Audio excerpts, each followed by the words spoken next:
Vamos voltar a falar sobre a investigação do vazamento de dados sigilosos em um ataque hacker ao Tribunal Superior Eleitoral em 2018.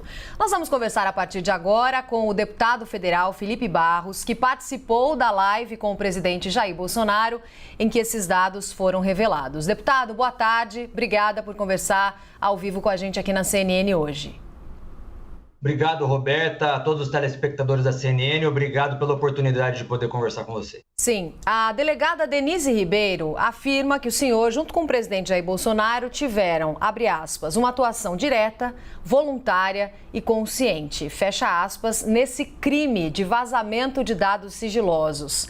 O que é que o senhor tem a dizer sobre isso e sobre essas informações que foram repassadas ao presidente Jair Bolsonaro? Roberto, então assim, em primeiro lugar é importante que a gente faça um histórico. Eu peguei toda a documentação para mostrar para você e para os nossos telespectadores.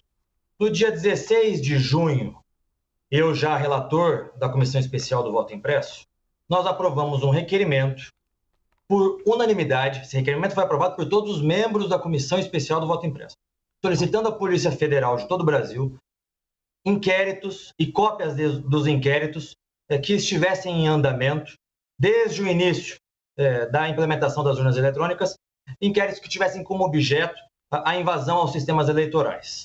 Isso foi aprovado pela unanimidade dos membros da Comissão Especial, esse pedido.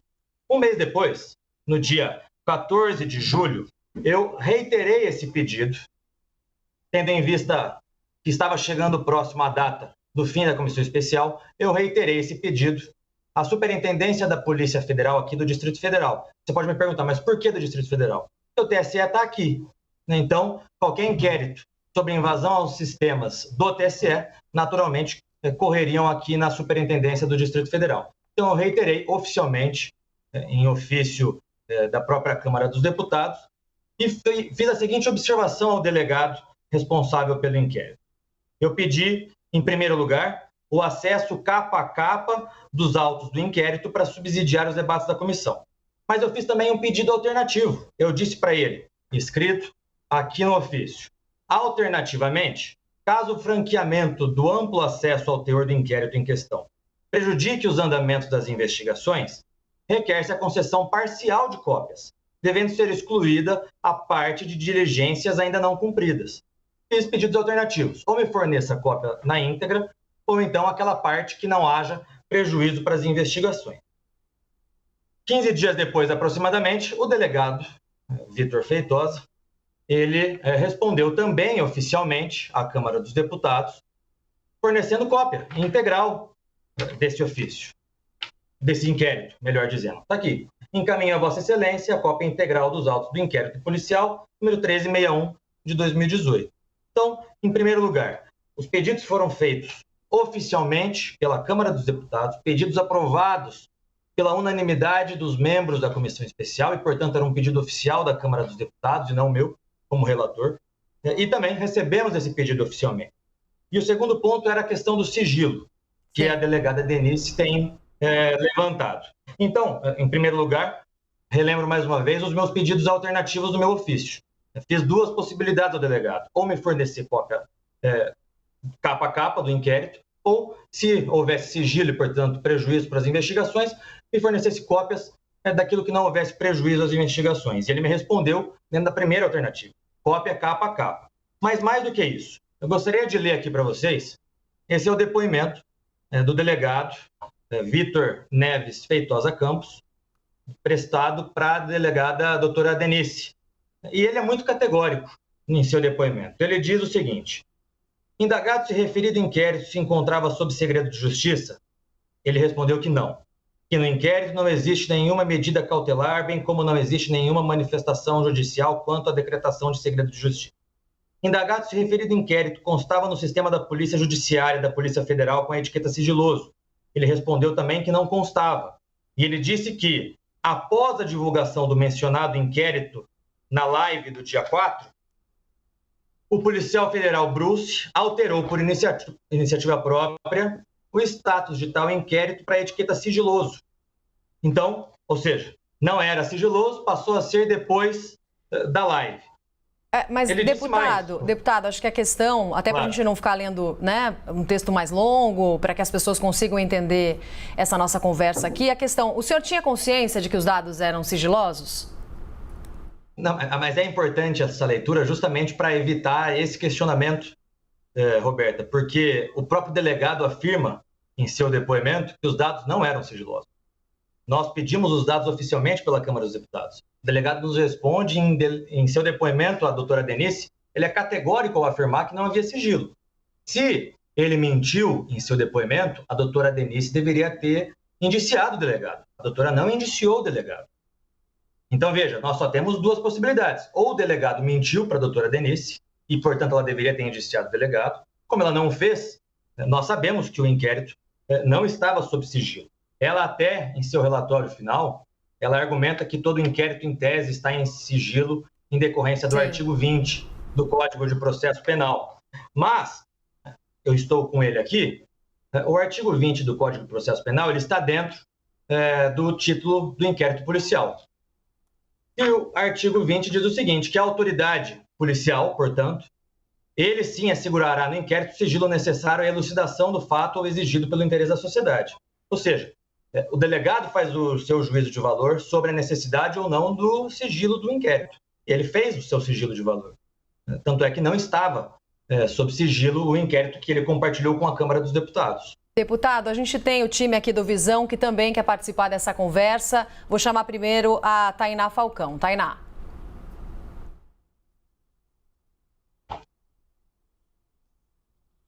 Eu estou sem som da Tainá. Estamos sem o áudio da Tainá Falcão. Daqui a pouquinho a gente vai restabelecer a conexão da Tainá Falcão para que ela faça a pergunta. Antes, Gustavo Uribe, de Brasília, pergunta. Sua pergunta, por favor, Uribe. Tudo bem, deputado. No depoimento do senhor que está aqui presente no inquérito, há algumas pontas soltas. A primeira, eu gostaria de saber como o senhor obteve o número do inquérito para fazer a solicitação, se era um inquérito sigiloso. Um segundo ponto, se o senhor tinha lido o inquérito e ele não apontava indícios de fraudes nas eleições de 2018, por que o senhor não deu essa informação na live do presidente? E uma terceira coisa, um dos presentes na live, o Mário Granizo, ele fala que o deputado federal Felipe Barros alertou antes da live que o inquérito era sigiloso. O senhor alertou que era sigiloso? Porque o senhor está dizendo agora que não sabia que era sigiloso. Uribe, obrigado pelas perguntas. Vou do começo até o final, se eu esquecer de alguma, você repete, por gentileza. Ok. Então, como que eu fiquei sabendo do número desse inquérito? Através de uma denúncia anônima que me chegou presencialmente aqui em alguma das reuniões da Câmara dos Deputados, e foi inclusive isso que eu disse para a própria delegada Denise. No meu depoimento, quando ela me questiona sobre isso, eu falo, doutora, eu recebi inúmeras denúncias, dentre elas, anônimas ou não, dentre elas eu recebi esse número. Foi o motivo pelo qual, então, nós reiteramos o pedido que já havia sido aprovado pela unanimidade dos membros da Comissão Especial ao delegado superintendente da Polícia Federal aqui no Distrito Federal. Segunda pergunta. Aliás, antes de partir para a segunda, reiterando que você partiu da premissa que os dados eram sigilosos. Repito, o inquérito não era sigiloso. O próprio delegado responsável pelo caso, portanto, a pessoa que tem a autonomia de colocar o sigilo ou de retirar o sigilo, disse em seu depoimento que não havia qualquer decisão colocando o inquérito sob sigilo. Pelo contrário, o inquérito virou sigiloso depois da live. Então o senhor não falou... é o depoimento do próprio delegado do caso. O senhor não falou... Não, o senhor não falou então para o responsável da computação forense que era sigiloso? Ele então mentiu no depoimento? O professor Mário Gazir, você está perguntando, Isso. que nos auxiliou durante toda a comissão especial e participou como entrevistador daquela live.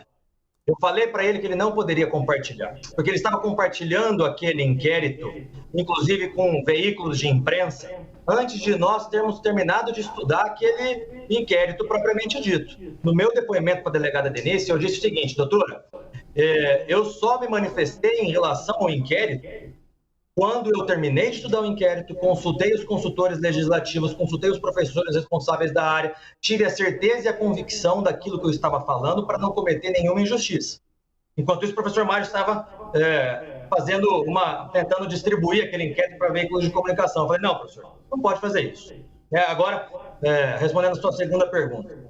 vocês vão se lembrar, eu tive a oportunidade de participar do grande debate na CNN, e em todas as entrevistas que eu dei, e quando eu era relator do voto impresso, eu sempre disse o seguinte: qual que é a principal vulnerabilidade do nosso sistema eleitoral? Isso não sou eu que afirmo, isso é a ciência, são os cientistas, professores, doutores e pós-doutores que nós ouvimos na comissão especial. O principal principal vulnerabilidade é que, numa eventual invasão, essa invasão pode não deixar rastros e não há outra forma de se garantir a integralidade do voto.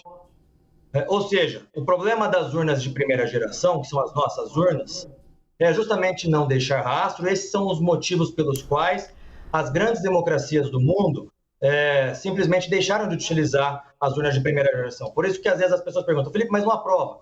Sim, não aprova. E é justamente por isso que se faz necessário uma evolução das urnas de primeira geração para as urnas de segunda geração.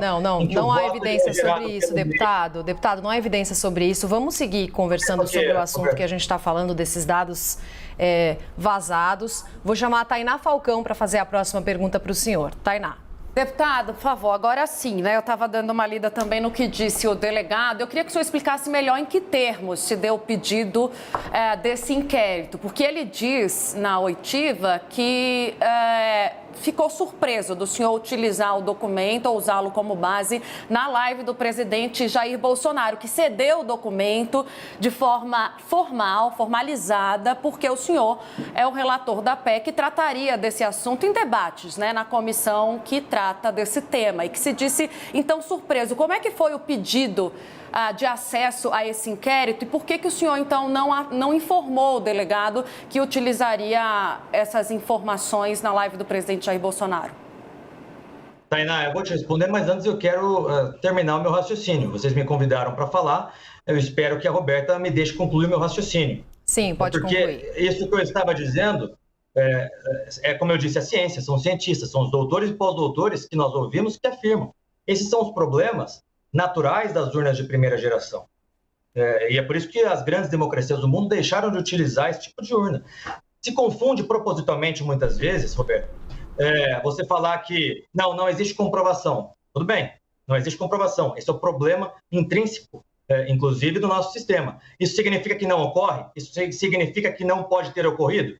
Uma coisa não acarreta a outra. Não é porque não há evidências que não pode ter acontecido. E em todas as minhas falas, eu e o presidente da República sempre tomamos a cautela de ressaltar o seguinte: o nosso sistema é vulnerável por isso. Significa necessariamente que houve fraude? Nós não sabemos. Sabe por que nós não podemos saber e nós não saberemos? Porque simplesmente uma empresa terceirizada do TSE apagou os logs, os arquivos que poderiam dizer para toda a população brasileira qual foi a extensão do ataque, qual foi a extensão da invasão. Isso o próprio delegado também, responsável pelo caso, afirma em seu depoimento. Agora, respondendo a Tainá. Tainá, então, nós fizemos, aprovamos, por unanimidade dos membros da comissão especial, um requerimento pedindo para toda a Polícia Federal em todo o Brasil, todos os inquéritos existentes sobre possíveis invasões aos sistemas eleitorais. Sistemas eleitorais, que eu digo, são os sistemas dos TRS e do próprio TSE. Tendo em vista, posteriormente, que nós não tínhamos a resposta desse ofício, eu reiterei esse pedido ao superintendente da Polícia Federal, pedindo a ele cópia capa a capa, ou então a cópia da parte que não prejudicasse o andamento das investigações. O delegado, então, oficialmente responde à Câmara dos Deputados fornecendo cópias. E em relação... Para usar no seu trabalho na comissão, não é isso, deputado? Isso, esse ponto que eu queria colocar para você. Porque a delegada Denise, ela disse que houve, em tese, um desvio de finalidade, que nós pedimos para usar o inquérito no debate da comissão especial e que nós usamos na live. Mas a delegada esquece que o artigo 48 do Regimento Interno da Câmara dos Deputados diz que a reunião das comissões especiais serão sempre públicas, salvo se houvesse deliberação em contrário. Então, publicamente, a comissão especial debateu o teor do inquérito, transmitida para todo o Brasil nos canais oficiais da Câmara dos Deputados. Todos os debates na comissão especial foram públicos. Nenhum debate dentro da comissão especial foi feito sob sigilo.